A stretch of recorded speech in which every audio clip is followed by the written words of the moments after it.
শুভ নববর্ষ 1432। আমি সুভাতাবাসু মৈশী এসেছি বরগুনার নববর্ষ উদযাপন কেন্দ্রে। এটা হচ্ছে বরগুনা সার্কিট হাউস মাঠ, যেখানে দীর্ঘ 3 দিন ব্যাপী মেলা উদযাপন হচ্ছে। আজকে মেলার দ্বিতীয় দিন। আমরা দেখতে পাচ্ছি নানান রঙে উদযাপিত হচ্ছে পহেলা বৈশাখ, যার সাথে বাঙালির দীর্ঘ বছরের আবেগ জড়িত, স্মৃতি জড়িত।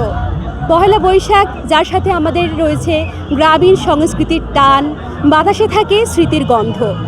আসুন আমরা জেনে নিচ্ছি এখানে ঘুরতে আসা দর্শনার্থীদের মনোভাবটা কী। আমরা ঘুরতে ঘুরতেই আমি পেয়ে গেছি আমার এক ছোটো বোনকে। সেও মেলায় ঘুরতে এসেছে সবার মতন। আমি জেনে নেব তার অনুভূতিটা। শুভ নববর্ষ অনন্যা। শুভ নববর্ষ আপু। আমি জানতে চাচ্ছি, তুমি যে মেলায় এসেছো, মেলায় ঘুরে তোমার কেমন লাগছে বা তোমার অনুভূতিটা কি? হ্যাঁ, খুব ভালো লাগছে আপু। মানে অনেক বছর পরে এরকম অনেক মানুষের সমাগম দেখলাম বরগুনাতে। এর আগের বছর হয়েছিল, বাট রোজা ছিল, বাট এই বছর রোজা নাই। অনেক ভালো লাগছে।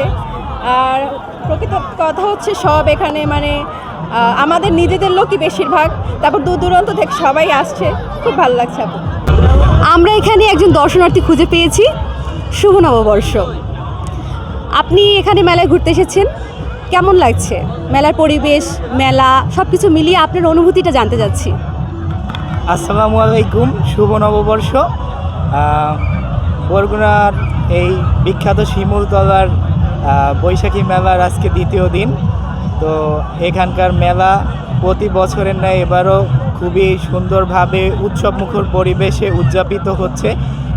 গতকালকেও উপভোগ করেছি এবং আজকেও উপভোগ করছি। সব মিলিয়ে পরিবেশ পরিস্থিতি সব কিছুই ভালো লেগেছে। আর বাংলা নববর্ষ নিয়ে যদি একটু বলতে চাই, সেক্ষেত্রে বাংলা নববর্ষ আসলে ক্যালেন্ডারের শুধুমাত্র একটি সূচনা নয়, এটি হচ্ছে বাঙালির আত্মপরিচয়ের একটি অংশ। তো বাঙালির অস্তিত্ব এবং মর্যাদার সাথে বাংলা নববর্ষ ওতপ্রোতভাবে জড়িত এবং বাঙালি জাতিসত্তার সাথেও এই বাংলা নববর্ষ অত্যন্ত গভীরভাবে সম্পর্কযুক্ত। তো বাংলা নববর্ষের সময়ে যেভাবে গ্রামীণ সংস্কৃতিকে লালন করে শহর থেকে গ্রামে সব ধরনের মানুষের সম্মেলনে যে বৃহৎ মেলা উদযাপিত হচ্ছে, বাঙালির জাতিসত্তা, বাঙালির জাতিগত পরিচয় বিভিন্ন মাধ্যমে ফুটিয়ে তোলা হয়েছে। শিশুরা ব্যাপক হারে মেলায় আগমন করছে, তারা আমাদের শেকড় চিনতে পারছে। যারা শহরমুখী তারাও এই মেলায় আসার মাধ্যমে বাঙালির ঐতিহ্য এবং শেকড়টাকে খুঁজে পাচ্ছে। তো বাঙালি জাতিসত্তা, বাঙালির আত্মপরিচয়, বাঙালির অস্তিত্বে এই বাংলা নববর্ষ বা বৈশাখী মেলা ওতপ্রোতভাবে জড়িত এবং আমি আশা করি আজন্মকাল এই বাঙালি জাতিসত্তা এবং বাঙালির অস্তিত্বে এই মেলা অম্লান হয়ে থাকবে। ধন্যবাদ। এবারে আমরা মেলামাঠটা ঘুরিয়ে দেখব। আমরা দেখতে পাচ্ছি এখানে নানা রকম বাহারি আয়োজন। আমরা দেখতে পাচ্ছি এখানে বিভিন্ন খুচরো দোকানপাট উঠেছে, যেটা আসলে সবসময় পাওয়া যায় না। শুধুমাত্র মেলামুখর পরিবেশেই আমরা এরকম একটা জিনিস দেখতে পাই বা এরকম একটা আয়োজন দেখতে পাই।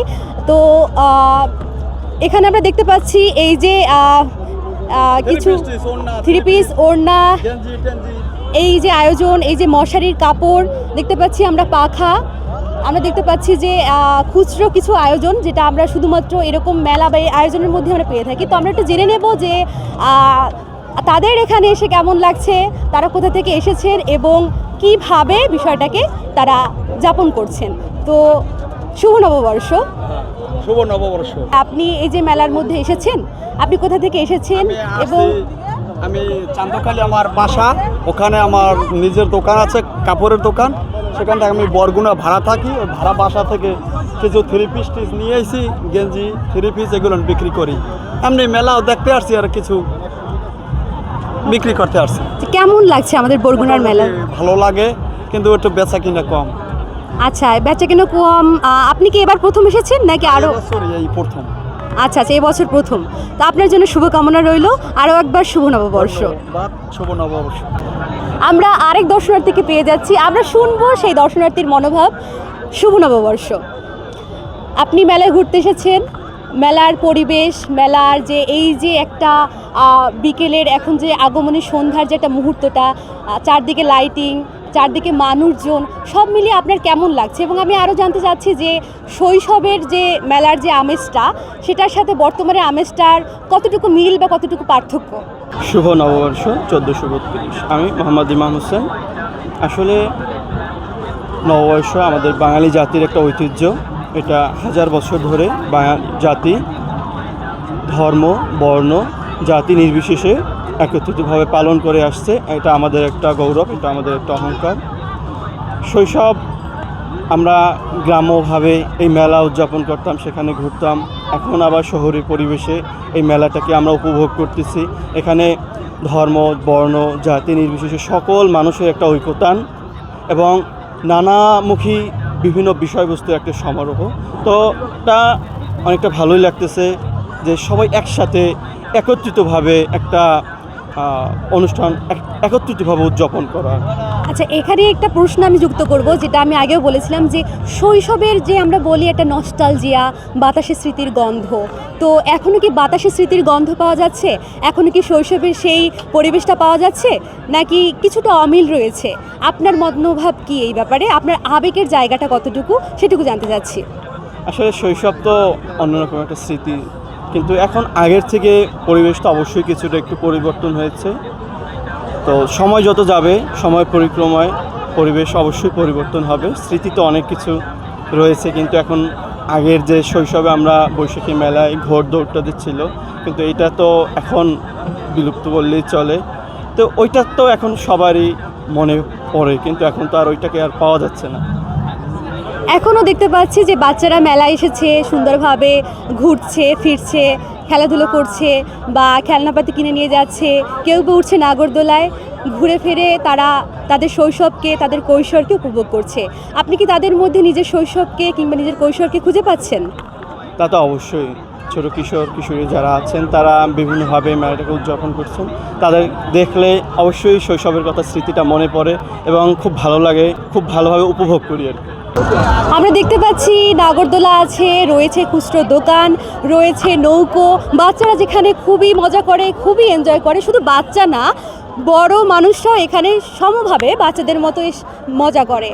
নববর্ষ আমাদেরকে সেই ছোটোবেলার ফিল দেয়, ছোটোবেলার অনুভূতি দেয়। এখানে দেখতে পাচ্ছি কিছু খুচরো দোকান, দেখতে পাচ্ছি এই যে বাদামের সমাহার, দেখতে পাচ্ছি একজন ক্ষুদ্র উদ্যোক্তা, একজন ব্যবসায়ী, তিনি এখানে বাদাম নিয়ে বসে এসেছেন। আমি চলে যাচ্ছি তার কাছে। শুভ নববর্ষ, আপনি মেলাটাকে কিভাবে উপভোগ করছেন বা আপনার বেচা কেনার কেমন হচ্ছে, কতটা ফলপ্রসূ হচ্ছে?